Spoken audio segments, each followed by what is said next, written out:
Welcome back. We have breaking news. So Rivers begins demolition of assembly complex, and we have our correspondent, Uche, who will be sharing with us what is going on there. Good morning, Uche. Hi, good morning. How are you doing today? I'm good. Okay, so give us a sneak peek into what's happening around Rivers State right now. I'm sure you can see clearly behind me.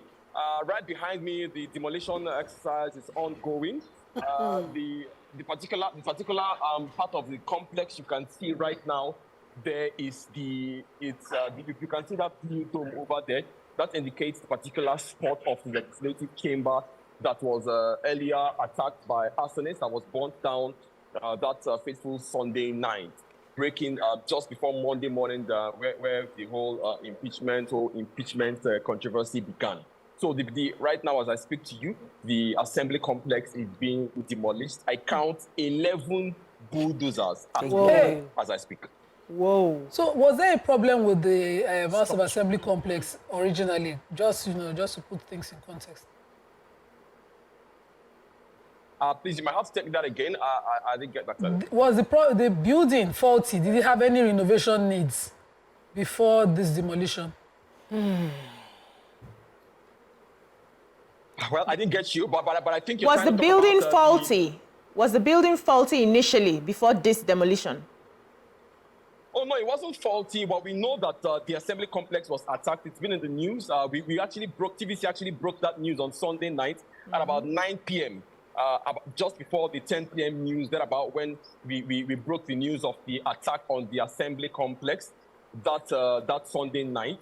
So the legislative chamber, it's a big complex. I'll just turn around so you can see. It's a big complex. It's a big complex there in Port Harcourt. It's a very big complex, but the particular building that the particular point of the complex that was attacked was the legislative chamber of the Rivers House Assembly. That was the specific point that was attacked. So that's the only part of the building that was damaged. The other parts of the complex were still in use. You can see the bulldozers at work. I counted 11 just moments ago. So that's the situation. So the complex, you can see this part of the building is still standing. It wasn't affected by the fire. Yeah, it's not affected. It wasn't affected by the fire on that on Sunday night. This other part of the building as well is still standing. It wasn't affected. So just to answer your question directly as to if the complex was damaged, the only part of the complex that was affected by the fire that day was just the legislative chamber of the assembly. But right now, the entire complex seems like it's going down. Uche, you see, the story of this demolition has two folds that I want us to address. One is the allegation that it is a move by the governor to prevent the members that defected from sitting. There were allegations that even the fire incident was a man-made fire incident, and now that the demolition is also a move to prevent the assembly from sitting. Can you help us give a bit of clarity to the speculations we are hearing about this fight between the governor and the Minister of FCT? Well, when that particular fire incident occurred, that no one has come out to claim responsibility. There have been allegations flying left, right, center as to who could possibly be responsible and who the sponsors are. But nobody has come out to categorically state that I am responsible by way of evidence. The only entity the only entity whose opinions or whose word we can take to the bank is the police. It is their duty to investigate and determine if there is any truth to those who have alleged that one group was responsible for the fire. But as I speak to you, we've not had any definitive word from the police. The only response from the police so far is that they are investigating. So right now it remains in the realm of speculation as to who was responsible for that fire, even though political watchers can't make an informed guess. Then on the issue of who is responsible for this demolition exercise that is ongoing now, I'll just flip the camera again so you can see live pictures. It is ongoing right now. These are live pictures of the situation here. So as to who could be responsible for this one, well, like then again, informed guess could be made, but nobody has come out to claim responsibility. The governor himself, Yeah, the governor himself, who they say is responsible, has not categorically come out to say, Stated I am that. responsible for Wow. this. Can they demolish without the governor? The governor's consent. Go ahead, Can- Miriam. Let's get a few we more cannot- questions, Uche. A few more questions for you, Come again? Miriam. Okay, so Oh, yeah, go ahead. yes, there are two things. How do River State people feel about what is going on right now, the demolition? Is it something that they are cheering? And then what does it really mean? You know, how would it impact sittings and proceedings? Does that mean that that cannot happen, or is there another place that may have been put aside for them to meet?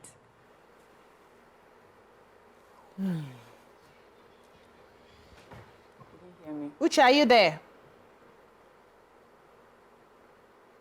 Look at that beautiful building. As in, Hello, Uche, are you there? Okay. Yeah, so we lost him. So Yes. this will be the Okay, first go ahead. time that elections happen in River State and we don't hear pow, pow. Yeah, but there's demolition. It's a shooting galore usually, River State every election. And I was hoping that, you know, peace has finally come. You know, everybody have, all the lions have decided to calm down. But we are seeing it play out. So the 27 lawmakers of the River State House of Assembly that decamped are not receiving the governor's budget. The governor is approaching the remaining who are PDP members with the budget, seeking approval of that budget for 2024 from only 4 members. And I'm wondering, which kind of party election? Because we know the number of votes that he would need to third and all of that. Why not wait until the litigation is over? Also, there's a pending litigation. They got an ex parte order preventing this demolition. It is ex parte. And the governor, or whoever is ordering the demolition, went ahead to have it. I'm even more worried about the wastage. yeah, is it that the entire Right now. building was it If the entire building was bad and wasn't. needed to be renovated, then we will understand. But if this is just being done as vendetta, it doesn't make sense for our economy. And I will expect that the River State people will stand up for this and speak against it Sadly, and fight the River it. State people are usually quiet when they fight. The elephant starts to fight. Yeah. They don't want to be Everybody's collateral No, they damage. shouldn't. This is our resources that are going down the drain. But Uche Okoro is back. Good morning. Uche, are you back? Can you hear me? Yes, I can. I'm back. Sorry for that briefing. Okay, so Miriam had a question for you. Go ahead, Miriam. Okay, Uche, I was asking how the River State people feel about this demolition going on right now. Is it like a welcome development for them, or are they really upset about it? And do you think that are they out on the streets talking about it? That is one. Two, what does this mean for sittings and proceedings that would normally happen within the building? Is there any provision that's been made for them to sit while this demolition is going on?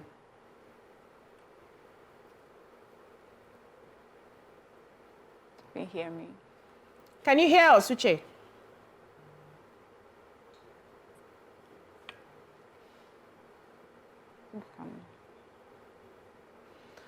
He's out again. So you were going to say something. Yeah, because I feel that I remember we've discussed this several times since this crisis has started, and then immediately after the fire incident, the assembly sat. The lawmakers sat within that same complex. So it wasn't like the fire consumed everything and it was beyond repair. So I wouldn't have expected that demolition would be the next action, but I'm sure that there's a ministry for works within River State, probably engineers that conducted assessments. Thankfully, we have Freedom of Information Bill, which means that citizens can ask if the building was in such a state of disrepair. They could go to court to request the letter letter of assessment, or the assessment they got from engineers that the building was it was in such a state that it will constitute a danger to the lives of the assembly members to sit there. Maybe if they get that, then we are sure that this is not a political demolition, because really, why would you demolish, not in the economy that people are still struggling to get money to fund. I know Rivers has money. Rivers is not one of those states that is struggling financially, but still there are a lot of things that the people would rather their money be spent on and not building a new House of Assembly complex. Really sad. It's Really, a sad really one. Yeah, the people need to start speaking up. Yesterday we were talking about, the people playing this politics within the state, and we're thinking the governor was a victim of the minister. So I hear Uche Okoro is back again. Let's try one more time. Uche, can you hear us now? Yes, I can. Yes, I can hear you. Please don't go off again. Miriam had a question. A lot. It's the environment. The environment really tense. So I understand. Once I sense danger, I would have to switch off. Thank you for what you do for us. I'd ask this. I'm hoping this is the last time I get to ask it. So I'm asking how Rivers State indigents and residents feel about the demolition going on, and secondly, has there been any provision for the legislators while this demolition is going on? That means somewhere that they can sit and legislative proceedings can still carry on. Well, at the moment, residents of it is mixed feelings. But even those who perhaps have some form of political bias for what's going on. By the way, what you're seeing are live pictures. It is live pictures of what's going on at the Rivers State House of Assembly complex. I flipped the camera, so I believe you'd rather see the pictures than see my face. There are live pictures of what's going on right now as I'm speaking to you at the Assembly complex. I mentioned earlier that 11 bulldozers are at work inside this complex, just on the other side of this white, faded white fence that you see on your screen. But then about your question as to how the people are feeling, I would say that it is a lot of persons are not happy, even for those who have political bias in favor of one camp in this political crisis.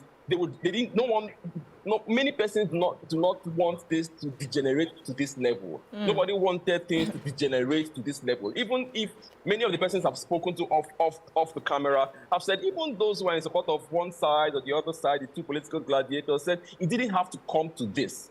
This is taking the state, according to them, taking the state back to the dark days of perhaps 2015 and maybe the build up to 2019. Even though the state is used to drama like this, I mean, many persons thought that we would have moved beyond this, and this particular latest political crisis wouldn't have degenerated to this level. Then, in terms of if an alternative space has been provided, so far it's been the 27 lawmakers who defected to the APC who have been making use of this complex. They've had the monotony of access to this place. So now that it is being demolished, I think they would have to look for another. They would perhaps now have to look for another space to do their job if they intend to continue to do so, to sit. So that's the situation right now. They have to look for another space to do their job. But Uche, have you spoken to any of the 31 lawmakers or the clerk of the House? Have you spoken to any of them? Well, I haven't been able to reach any of the 27, I beg your pardon, lawmakers so far yet. I've not been able to reach them. But I turned the screen so you could see just behind me. While there are 11 bulldozers that work inside the assembly complex, this is what you can see behind me. Is a place called Moscow Road. And directly behind me as well is the Secretariat of the Nigerian Union of Journalists. Now, along this across the stretch of this Moscow Road, you have these low bed caterpillars. Now, these caterpillars have been strategically positioned to block access, to provide some form of a cover for the bulldozers that are walking inside. So while if you're approaching from my left, this is my left, and you're approaching from my right, you can't get to the point where you have the gates to the assembly complex. These low bed trucks have just one job.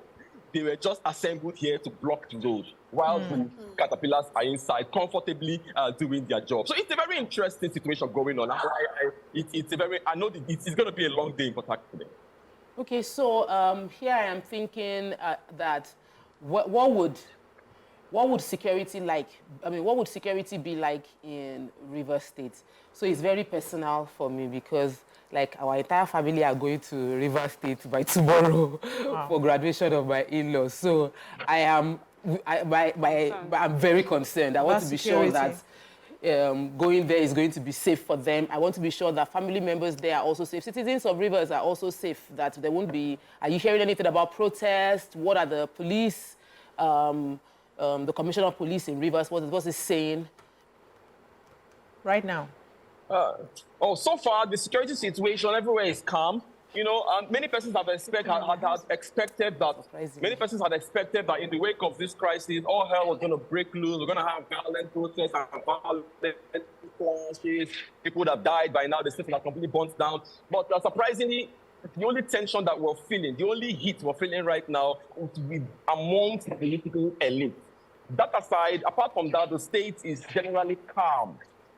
Here at the assembly complex, the security agencies and the policemen, I should be specific, are not interfering.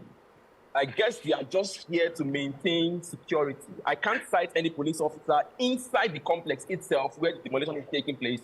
Rather, what we have are police trucks lining the road, trying to ensure that perhaps people don't try to force their way into the complex. But generally, there is generally in Rivers, you don't get the sense of a total breakdown of law and order. You don't. Like I said, the only sense of tension you get is seems to be coming from the political elite. So, Uche, Uche, currently we hear that the governor is presenting the budget proposal to 4 members of his party, the PDP. Can you confirm this, or can you refute it? What is happening on ground?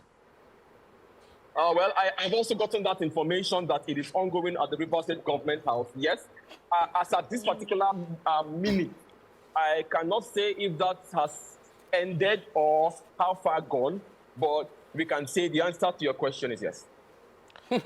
Oh, yes. Wow. Okay, Uche Okoro, thank you so much for joining us this morning. We'll still be getting more updates from you as the story reveals itself or unveils, okay?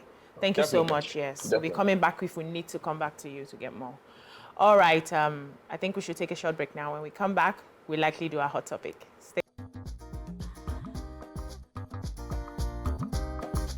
Stay tuned. Your View will be right back.